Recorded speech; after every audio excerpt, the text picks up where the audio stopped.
നോക്കൂ, ഇതിൽ എത്ര റെഡ് ട്രയാങ്കിൾ ഉണ്ടെന്നാണ് പറയുന്നത്. എന്താ, എത്ര റെഡ് ട്രയാങ്കിൾ ഉണ്ട്? റെഡ് ട്രയാങ്കിൾ എത്രയാണ്? ആദ്യത്തിൽ 3, രണ്ടാമത്തിൽ 9, മൂന്നാമത്തിൽ 27. അതെങ്ങനെയാണെന്ന് വെച്ചാൽ ഇവിടെ 3 ഇതേ വലിപ്പമാണ് ഇവിടെ ഉള്ളത്. ഇവിടെ 3 എണ്ണമാണ്, ഇവിടെ 3 എണ്ണം, ഇവിടെയും 3, ഇവിടെയും 3. അങ്ങനെയാണ് 9 വരുന്നത്.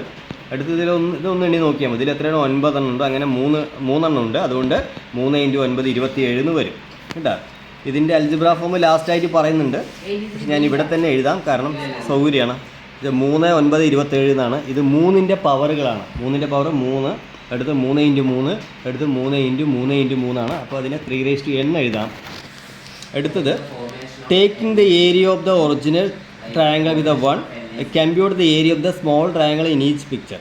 അതായത് നോക്കൂ, ഇവിടെ ഇതിന് ഒരു യൂണിറ്റ് അല്ലെങ്കിൽ 1 സെൻറ്റിമീറ്റർ ആയിട്ട് എടുക്കുക. അപ്പോൾ ചെറുതിൻ്റെ ഏരിയ എത്രയാണ്? ചെറുത് നമ്മൾ ഉദ്ദേശിക്കുന്നത് എങ്ങനെയാണെന്ന് വെച്ചാൽ എത്ര കളങ്ങൾ ഇതിൽ ഡിവൈഡ് ചെയ്തിട്ടുണ്ട് വെച്ചാൽ 1, 2, 3, 4 എന്നാണ്. 4 കളങ്ങളുണ്ട്. അപ്പോൾ 4 കളങ്ങൾ കൂടി ഒന്നാണെങ്കിൽ 1ൻ്റെ 1/4 എന്നാണ് വരിക. തന്ന എമൗണ്ടിനെ എത്ര കളങ്ങളുണ്ടോ നോക്കുക, അതുകൊണ്ട് ഡിവൈഡ് ചെയ്യുക.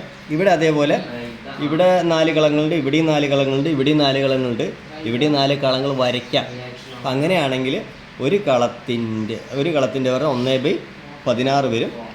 അടുത്തത് ഇവിടെ ഇതിൽ തന്നെ 16 കളങ്ങൾ വരയ്ക്കാൻ പറ്റും. ഇതിലും 16 കളങ്ങൾ വരയ്ക്കാൻ പറ്റും.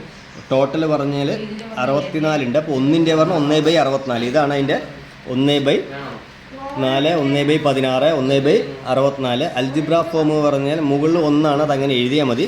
ഇത് 4ൻ്റെ പവറാണ്. 4, അടുത്ത് 4 × 4, അടുത്തത് 4 × 4 × 4. അങ്ങനെയാണ് 4n ആയത്. അടുത്ത് ചോദിക്കുന്നത് what is the total area of the red triangle in each picture. അതിങ്ങനെ നോക്കിയാൽ മതി. റെഡ് ട്രയാങ്കിളിൻ്റെ എത്ര റെഡ് ട്രയാങ്കിൾ? 3.